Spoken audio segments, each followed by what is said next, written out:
Roll number 1, yes sir. Roll number 2, yes sir. Roll number 3। Yes sir. अरे तुम कल कहाँ आए थे रे? काहे लाएंगे मास्टर जी? आप अपने बेटी का नाम प्राइवेट स्कूल में काहे लिखा दिए? अरे चट्टा! आजकल बहुत बोलने लगा है तुम।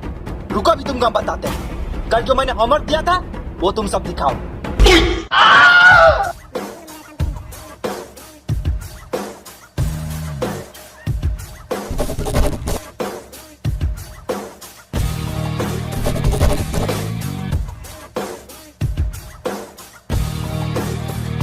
ए मास्टर जी, अब हम आपके स्कूल में नहीं पढ़ेंगे।